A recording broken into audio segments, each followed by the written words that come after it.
Здравствуйте, дорогие друзья и гости моего канала. Сегодня поговорим о простых, дешевых и таких средствах, которые есть у вас у каждого в доме, именно для комнатных растений. Будем их просто подсыпать. Это простые средства именно для корневой системы. Для того, чтобы обогатить грунт, для того, чтобы нарастить корневую систему. И уже ближе к весне будем подкармливать другими удобрениями именно для наращивания листовой массы. Для того, чтобы наши цветы активно и быстро росли, нужно начать именно с корневой и грунта. Например, грунт у меня во всех цветах очень рыхлый. В нем содержится больше 70% именно торфа.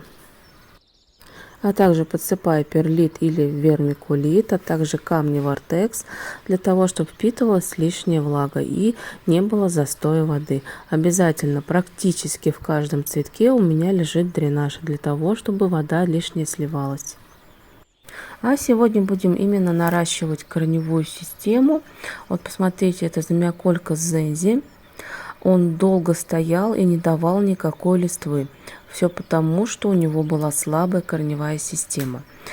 Посмотрите, сколько теперь ростков. За год он дал практически 13 росточков.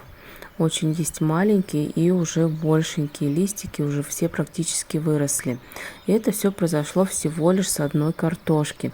То есть он нарастил корневую систему, образовались картофелины, клубни, и теперь уже нарастает листовая масса. Ведь если будет крепкая корневая, то и растение будет способно выдавать пышную листву и даже, конечно, зацветет. Это касается цветущих.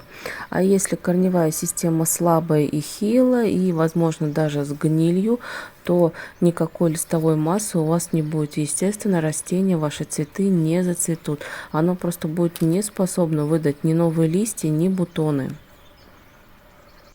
Если сейчас начать кормить корневую систему, это январь, то примерно у вас уже за месяц-полтора корневая система начнет увеличиваться в размерах, а также окрепнет и, естественно, будет здоровая. Но самый важный фактор, что переливать нельзя. Именно в зимнее время многие переливают, и растение, наоборот, начинает гибнуть. Это касается и замиоколькаса, и пеларгонии, и других комнатных растений. Но особенно замиоколькас подвержен гниению именно в зимнее время. Если, например, у вас стоит на окне замиоколькас, и он охлаждается, даже если вы его поливаете водой, но он все равно стоит на окне, и в это время он охлаждается и начинает подгнивать. То есть корневая система у вас замерзает, и клубень тоже подмерзает. Вот посмотрите, за год он дал практически 17 листьев. Это, в принципе, один из лучших результатов у меня за год. В прошлом году у меня дал 12 листьев замиокулькас. Он переехал к другой хозяйке, и там сейчас прекрасно растет. Пеларгонии также нуждаются вот именно сейчас в наращивании корневой системы. Если у вас, например, маленькие черенки. Этому черенку всего 3 месяца, и он уже такой пушистый, даже выдавал цвет. Я его даже уже прищипнула. Антуриум также нуждается в наращивании корневой системы. Если, например, у вас в данный момент цветет, то эти подкормки также будут полезны. Они помогут нарастить и корневую систему, а значит в ближайшем будущем антуриум сможет выдать много деток. Без крепкой корневой системы антуриум также не сможет выдавать ни деток, ни новую листву, а также и не будет цвести. Итак, первое удобрение, по которому сегодня расскажу, это зола подсолнечника. Из чего ее получают? Вот у меня сейчас на видео семена. Это семечки, простые семечки, но золу подсолнечника получают именно из шелухи. Проще говоря, это обычная лузга, то есть шелуха семечек, либо отходы масленичного производства. Наибольшую ценность именно представляет зола из подсолнечника, которая получена именно из лузги. В золе подсолнечника содержится кальция 8%, магния 12%, сера 10%, фосфора всего лишь 5% и самое важное, калия аж 32%. Дефицит калия растения показывает очень быстро. К примеру, если у цветущего растения замедляется цветение, нет вовсе цветения, к примеру, новые листья у вас мельчают у растения, и у них такой непонятный оттенок становится, верхушки и края листьев приобретают ржавый оттенок, выгорают, а также не нарастают новые пасынки, нижние листья у вас тускнеют, и на них появляются хлоротичные пятна. Если стебли истончаются и становятся ломкими, то это первый признак недостатка именно калия. А больше всего калия содержится именно в золе подсолнечника. Это, конечно, что касается простых и дешевых средств. Есть специальные средства монокалий фосфат, там тоже приличное содержание калия, что помогает именно для корневой системы. Как правильно применять золу подсолнечника для комнатных растений?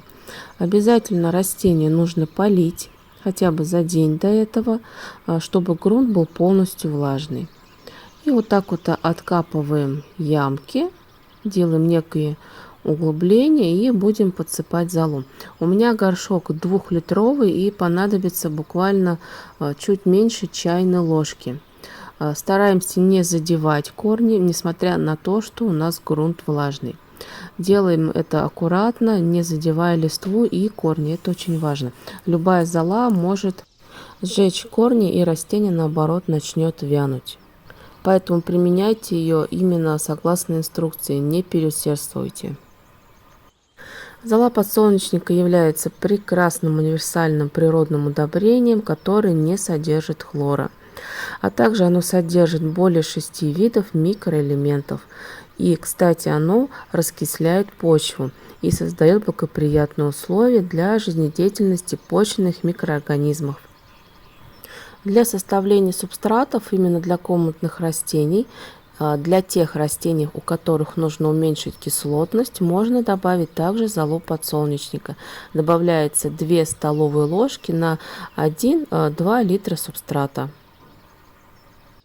Обратите внимание, что именно золу подсолнечника я подкладываю в цветущие растения. Это специфилум, и до этого был анториум.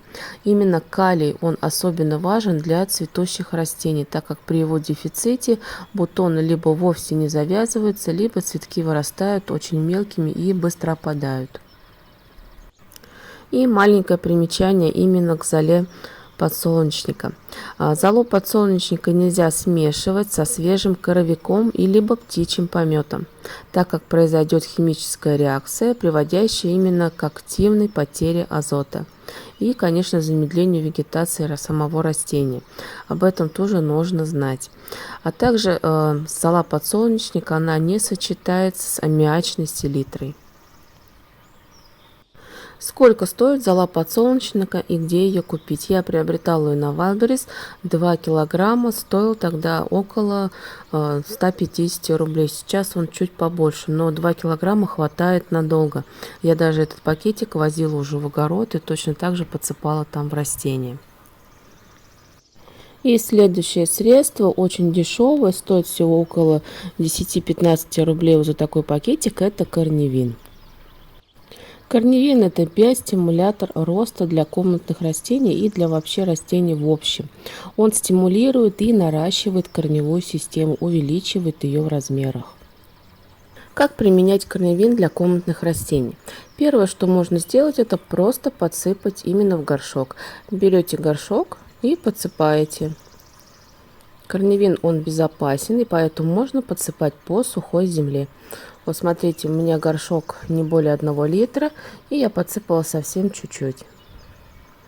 Теперь можно прикопать и далее уже полить просто с водой. А также можно корневин разводить в 1 литре воды 1 грамм. Разводите и поливаете под корень. Курс корневина примерно 3-4 раза, не более.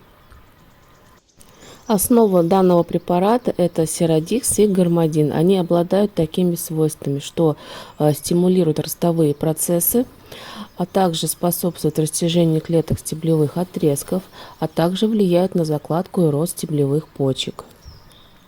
А в небольших концентрациях именно регулируют рост растения. Корневин считаю один из самых лучших именно для корневой системы на ранней стадии развития. Но если у вас, например, у растения слабая корневая система, то он также подойдет.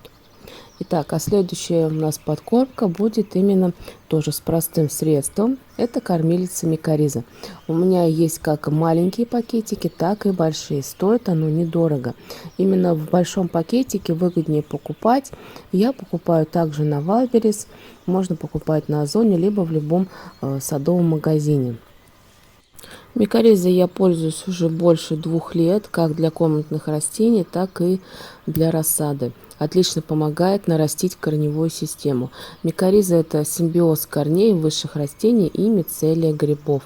А микоризу образуют как высшие, так и низшие грибы. И причем те и другие способны выделять белок гламалин, который непосредственно влияет на плодородность почвы. Микориза, она помогает нарастить именно корневую систему, увеличить ее в несколько раз. Я уже проверяла на нескольких растениях, поэтому могу смело сказать, что она отлично помогает именно с корневой системой, если она очень слабая, хилая и больная.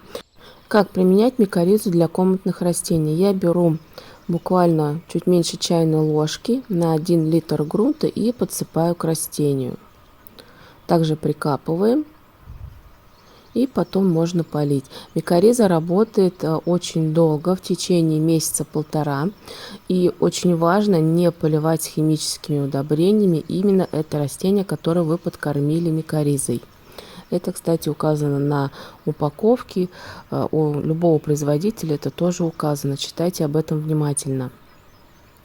После того, как микориза начнет работать, а это месяц-полтора, она нарастит именно корневую систему и поможет уже усваивать и воду, и питание, а также меньше страдать от различных заболеваний.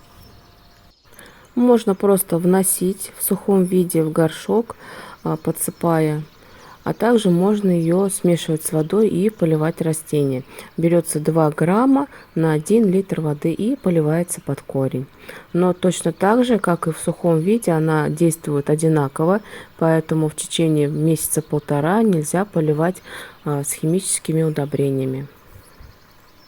Микориза также улучшает приживаемость комнатных растений при пересадке. Если, например, будете пересаживать, просто добавляйте в грунт, перемешивайте. Итак, следующая подкормка с обычным древесным углем. Древесный уголь можно использовать как дренаж. Просто выкладываете слой дренажа на дно горшка и дальше уже грунт и сажаете растение. Именно он впитывает хорошо влагу, предотвращает загниение корней. И когда грунт просыхает, возвращает обратно влагу. Древесный уголь прекрасен для тех растений, которые не любят переувлажнение. Например, герань. Она очень часто подвержена гниению, черной ножки, и поэтому древесный уголь это прям как спасение. А также для замиокулькаса. У меня во всех горшках с замиокулькасом есть древесный уголь. Вот сейчас я вам покажу, как применяется древесный уголь для комнатных растений. Просто подсыпаете. Берется примерно чайная ложка на 1 литр грунта и подсыпаете в горшок. Такую подкормку можно применять 1 раз в полгода, не более. После того, как подкормите ваш цветок древесным углем, грунт в горшке становится более нейтральным. Если у вас так получилось, что вы там закислили или наоборот раскислили почву, то древесный уголь станет неким спасением, чтобы нейтрализовать некоторые кислоты. Древесный уголь уже применяю очень давно. Для некоторых растений он был уже положен именно в грунт. И растения прекрасно себя показывают. После пересадки древесный уголь также помогает активно расти корневой системе. Древесный уголь считаю один из самых дешевых подкормок для комнатных растений. Можно покупать древесный уголь и для шашлыков, если на упаковке написано, что нет никаких жидкостей и смесей, тогда он безопасен. Есть специальный древесный уголь для комнатных растений. Стоит он тоже недорого, но хватает на очень долго, так как расход очень маленький. Примерно 1 столовая ложка на большой горшок будет достаточно. Я держу древесный уголь вот в такой банке. Очень удобно. Итак, древесный уголь подсыпаем раз в полгода для корневой системы. И следующая подкормка у нас будет с золой. Зола у меня тоже древесная. К примеру, если у вас нет золы подсолнечника, то отлично подойдет простая древесная зола. В ней содержится и кальций, и карбонат кальция, и силикат кальция, и хлорид кальция, а также магний и натрий. Вот натрий, он как раз самый важный в составе золы компонент, который способствует стабилизации водного баланса в составе растений. Натрий, он полезен для всех комнатных растений. А, к примеру, магний – это тоже компонент, который стабилизирует процессы метаболизма, а также в совокупности с калием магний помогает растениям вырабатывать некую энергию, как раз для полноценного и правильного роста. А, к примеру, карбонат кальция – это вещество, которое стимулирует обменные процессы у растения. Если обмен работает правильно, то растение не отстает и в росте, и в развитии. Первый признак недостатка кальция. К примеру, если у комнатных растений начинают светлеть листья и на поверхности появляются белые пятна. Это первый признак того, что нужно вносить именно кальций. Идеально подойдет простая зола. Как применять золу? Берете примерно чайную ложку и подсыпаете возле горшка. Обязательно грунт должен быть влажный. Что зола подсолнечника, что зола древесная, они могут обжигать корни. Зола работать начинает не сразу, поэтому именно для цветущих растений она как долгоиграющее удобрение, долгоиграющее средство, которое начнет работать через месяц-полтора, когда наша корневая система укрепится, и уже в дальнейшем будем наращивать листовую массу, и как раз потом наша зола проявит себя во время цветения. Не рекомендуется вносить золу именно в щелочную почву, так как это может привести к болезни либо даже гибели растения. В малых дозах зола древесная очень полезна для всех комнатных растений. Есть и второй способ применения золы. Вам понадобится банка литровая и примерно 1 чайная ложка древесной золы. Насыпаем в банку, и я буду заливать водой комнатной температуры. Именно такой вот настой, он должен настояться в течение 3-4 часов минимум. Вода у меня, кстати, теплая, стоит возле батареи. Для того, чтобы зола начала активно работать, в нее нужно добавить уксус. Уксус я беру либо 70%, либо даже лимонную кислоту. Но можно также применять и яблочный уксус, у кого какой и есть. У меня сейчас в данный момент это яблочный уксус. И понадобится также 1 чайная ложка на 1 литр воды. Размешиваем и ставим на 3-4 часа, пусть настаивается. Далее поливаем по влажной земле по краю горшка. Это тоже очень важно. Поливаем понемногу, потому что таким средством заливать комнатные растения не стоит. Домашние цветы, их, конечно, много, но они не все предпочитают нейтральную почву. Некоторые любят и кислую среду, а высокое содержание кальция в золе может эту кислотность существенно уменьшить, поэтому растения могут начать болеть. Поэтому с этой подкормкой будьте предельно осторожны и не обожгите корни. И следующее средство для комнатных растений – это яичная скорлупа. Именно вот простая яичная скорлупа, которая есть у каждого в доме. Яичная скорлупа, она содержит большое количество кальциев, больше даже 38%. Именно в свежей яичной скорлупе, а не в вареной, содержится большее количество полезных веществ. Нужно собирать именно свежую яичную скорлупу. Обязательно скорлупу нужно промыть под теплой водой, удаляя белок, который, если вы, например, его не уберете, он даст некий запах. Поэтому его нужно обязательно убрать.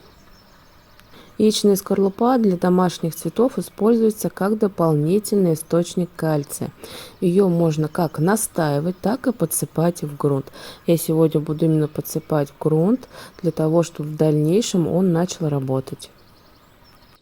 Яичную скорлупу можно также перемолоть в кофемолке, либо настаивать, либо также посыпать именно такими мелкими крупинками в грунт. Для того, чтобы настоять яичную скорлупу, вам понадобится яичная скорлупа от одного яйца. Нужно развести ее в литре воды и настоять 3-4 дня. Появляется такая некая пена и может появиться неприятный запах, только если плохо промыли. А так, в принципе, запаха никакого не будет. И можно поливать под корень один раз в месяц, не более. Яичную скорлупу можно использовать как и для разрыхления почвы. Это что касается более крупной фракции. К примеру, в огороде мы подсыпаем весной большое количество яичной скорлупы именно в грунт, и он становится более рыхлый. То же самое можно делать и с комнатными растениями. Просто подсыпаете в горшок для разрыхления. Помимо плюсов у яичной скорлупе есть и минусы. К примеру, яичная скорлупа, она снижает кислотность грунта. И, в принципе, нужно поменьше добавлять и в те растения, которые необходима именно кислая почва. Подкормка из яичной скорлупы – это очень доступная подкормка, так как яйца есть в каждом доме. Но, кстати, можно покупать специальную яичную скорлупу, которая уже перемолотая. Есть и мелкой фракции, также есть и крупной фракции. Это уже на усмотрение. Итак, давайте повторим, что будем применять именно в январе для того, чтобы наладить нашу корневую систему и чтобы в дальнейшем наши растения пошли вверх. Это зола у нас подсолнечника. Также можно использовать стимулятор корней корневин. Применяется 1 грамм на 1 литр воды. Зола подсолнечника применяется 1 чайная ложка на грунт. А также древесный уголь применяется раз в полгода, не более. Примерно также 1 чайная ложка на литр грунта. Микориза применяется для увеличения корневой системы, но после нее, кстати, не используйте химические удобрения. Древесная зола – очень доступное средство, которое можно применять для растений. Его смешивают с уксусом. Вот все эти средства можно применять, начать уже сейчас, а также яичная скорлупа. Можно их применять уже сейчас, для того, чтобы к весне наши растения оздоровились, были здоровые, красивые, зеленые, чтобы корневая система была крепкая. И, естественно, к весне многие цветы уже будут вовсю цвести, так как во многих этих средствах содержится именно калий, кальций, которые нужны для цветения. Что касается, например, цветущих растений, также можно подкармливать и другими удобрениями. Об этом я расскажу позже. Для листовой массы будем применять другие подкормки, так как начнем сейчас именно с корневой системы. Пусть она у нас обогатится, пусть будет здоровая. И тогда будем уже спокойно применять именно для листовой массы средства. Об этом я вам также расскажу. И чуть вам не забыла сказать, что монокалий фосфат также полезен для корневой системы. Я думаю, он у вас у многих есть. Например, если у вас нет микоризы, даже элементарного корневина, можно использовать монокалий фосфат. Он как раз увеличивает корневую систему в размерах. Применяется 1 грамм на 1 литр воды. Но можно применять и простые средства, а монокалий фосфат мы уже будем смешивать его с другими средствами для увеличения именно листовой массы, для именно цветения. Потому что монокалий фосфат также помогает и для цветения, и для листовой массы. Ну а в заключение скажу вам, что обязательно смотрите на состояние ваших растений, что требуют они именно сейчас. К примеру, я сейчас многие растения кормлю именно для корневой системы. Увеличиваю корневую систему и буквально через месяц-полтора начну кормить растения для наращивания зеленой красивой листовой массы. Далее будем кормить уже где-то в конце февраля уже для цветущих растений, чтобы они начали активно цвести. Именно для продления цветения, для набора бутонов. А на сегодня это все. Заходите на мой канал, смотрите другие видео про подкормки для комнатных растений. Выбирайте та, которая подходит именно вам. Всем спасибо и до свидания.